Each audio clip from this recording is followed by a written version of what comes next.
penangguhan, ih sedih banget deh. Untuk Polda Metro Jaya, dengan sangat hormat, tolong dong berikan keterangan mengenai laporan Doktif ini gimana sih? Terus statusnya SS ini gimana sih? Soalnya banyak sekali gitu rumor, beberapa ini gue lihat SS ini sudah tetapkan jadi tersangka, tetapi melakukan penangguhan penahanan. Nggak ada salahnya tuh pihak Polda memberikan keterangan kepada netizen. Memang gue tahu itu wewenang pihak Polda untuk tidak speak up. Tetapi karena ini sudah menjadi konsumsi publik, apa salahnya sih pihak Polda memberikan keterangan? Soalnya kita lihat tuh laporan Doktif ini tuh udah jelas semuanya buktinya tuh, dan banyak netizen masyarakat tuh yang lihat saat dipersekusi Doktif ini sama grupnya SS. Apalagi sih gitu istilahnya, kenapa malah laporan kayak RG terhadap NM tuh lebih cepat daripada Doktif ini? Nah, apa mungkin ya, gue tanya nih, apa mungkin gitu ya, ini kan berkenaan dengan status tersangkanya Doktif di kota lain ya, gue lupa kota mana itu. Nah, jangan sampai nantinya Doktif tiba-tiba jadi tersangka, sudah jadi tersangka sekarang, lalu tiba-tiba ditahan, pada akhirnya kasus SS ini lepas gitu aja akibat Doktifnya ditahan di sana. Nah, masalahnya lagi kan sudah benar-benar ditetapkan jadi tersangka juga di luar kota ya. Kalau misalkan Doktif ini ternyata ditetapkan jadi tersangka lalu terpaksa masuk sel, lalu kasusnya SS ini gimana? Apa tetap berjalan atau enggak? Kita masyarakat awam yang mungkin kurang ngerti hukum, yang mungkin tidak paham semuanya, ini kan bertanya-tanya jadinya.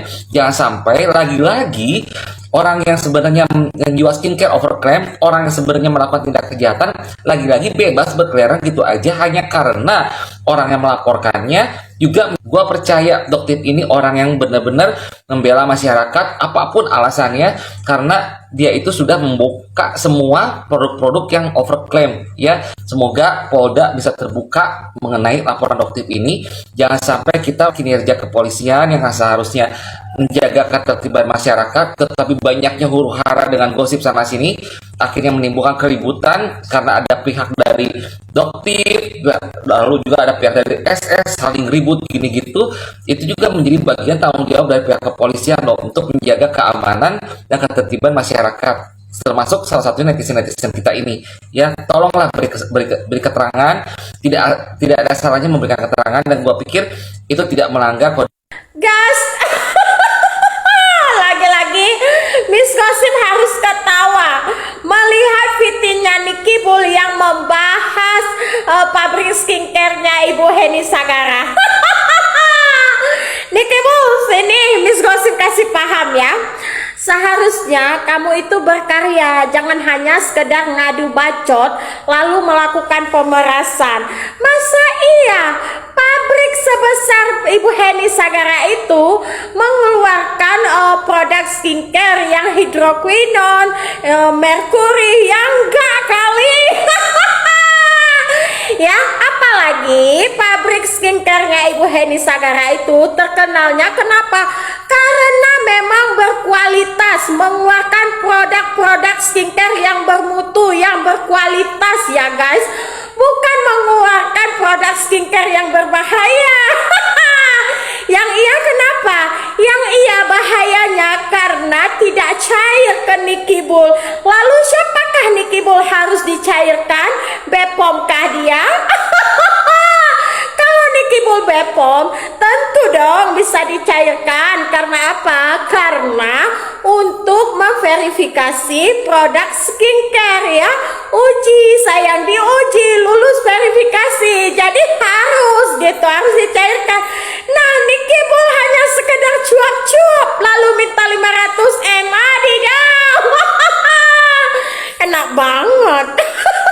Mungkin kalian semuanya masih ingat dan tak akan pernah melupakan dengan tuduhan atau fitnahan yang sangat keji yang dituduhkan kepada Ibu Heni Sagara, bahwasanya pabrik kosmetik yang ia miliki itu memiliki pabrik yang memproduksi kosmetik berbahan mekucrut.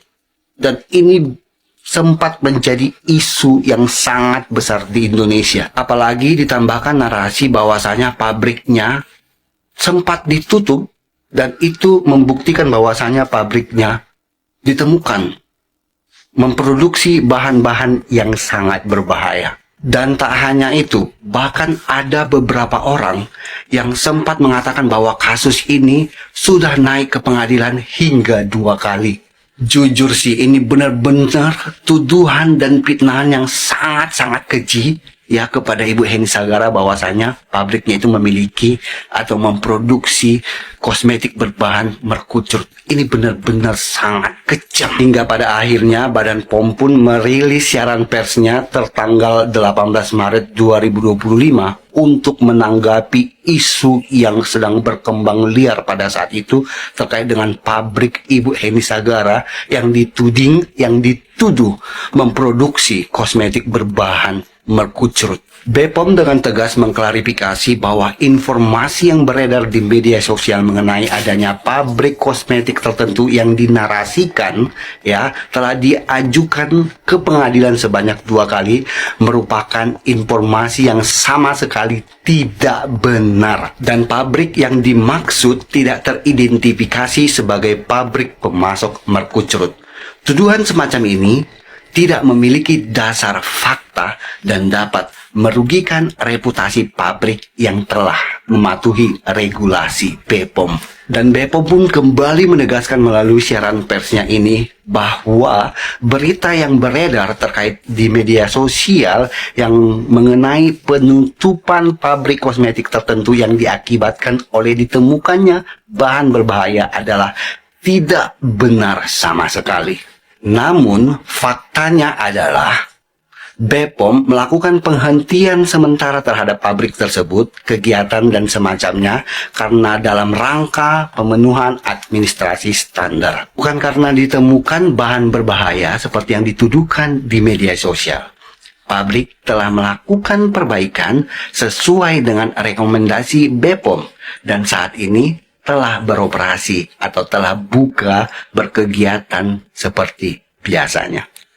Nah, yang kemarin-kemarin untuk sekelompok orang atau warganet yang menuduh bahwa Ibu Heni Sagara ini memiliki pabrik memproduksi kosmetik berbahan merkucrut, gimana kabar kalian semuanya? Pada minta maaf gak sama yang bersangkutan?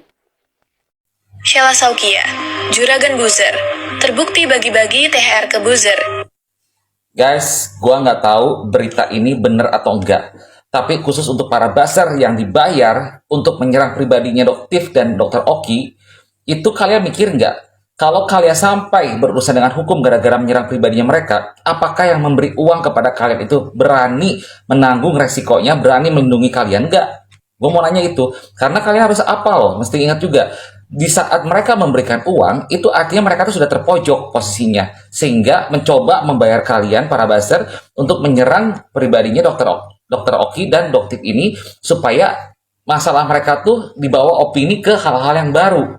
Ya, itu artinya mereka sendiri tidak bisa menangani masalah mereka sendiri. Sehingga kalau kalian ada bermasalah, berurusan dengan hukum pun mereka belum tentu menjamin kalian bakal selamat. Ya, dan apa yang kalian terima itu, mungkin kalian membutuhkan atau kalian diiming-imingi apa sehingga kalian tergiur ingin menerima uang dari seseorang untuk menyerang pribadi seseorang. Tapi kalian ingat nggak, uang tuh bisa habis. Di saat habis, apakah mereka bisa terus ngasih ke kalian? Ya, mungkin kebutuhan kalian tercukupi saat itu, tapi pasti akan kekurangan lagi ke depannya. Lebih baik cara yang halal lah. Kalau kita mau komentari orang atau apa, bukan karena dibayar, tetapi karena melihat penilaian kita sendiri terhadap berita yang ada, terhadap permasalahan yang ada, itu baru baik. Daripada sekarang kita menerima uang dari orang lain, kita melawan hati nurani kita sendiri, lalu menyerang pribadi seseorang. Itu sama saja kalian melakukan dosa, dan itu uang yang kalian terima, kalau kalian pakai buat makan atau beli barang atau apapun juga, nggak akan jadi barokah, gue kasih tahu. Untuk Doktif dan Dr. Oki, bila hal ini mempengaruhi kalian, jangan sampai berlarut-larut ya. Lebih baik abaikan semua, tutup mulut, tetap fokus pada permasalahan yang ada, sehingga tidak terbawa opini dan tidak terpecah fokusnya terhadap permasalahan yang ada hanya karena pengalihan opini terhadap pribadi kalian masing-masing. Gue percaya Dr. Oki seorang dokter yang hebat, Dr. Doktif juga seorang dokter yang hebat, pasti tidak akan mungkin sampai tergiring opini, pecah konsentrasi menangani kasus yang sedang yang sedang dijalankan. Ya, ingat ya untuk para buzzer, kalian mungkin senang sekarang. Mungkin kalian menerima uang, tapi ingat uang bisa habis. Dan kalau kalian menerima seperti itu dan kalian ada masalah, belum tentu yang memberi uang kepada kalian pun itu akan melindungi kalian. Karena apa? Ingat sekali lagi gue ulang. Mereka bisa memberi uang kepada kalian, artinya mereka sendiri terpojok dengan permasalahan mereka sendiri. Artinya pusing dengan permasalahan mereka sendiri. Sekarang kalau kalian ada masalah lagi, belum tentu mereka bisa menolong kalian. Ingat itu, ya. Jadilah netizen yang bijak, jadilah buzzer yang bijak yang sesuai dengan hati nurani, bukan karena bayaran. Oke?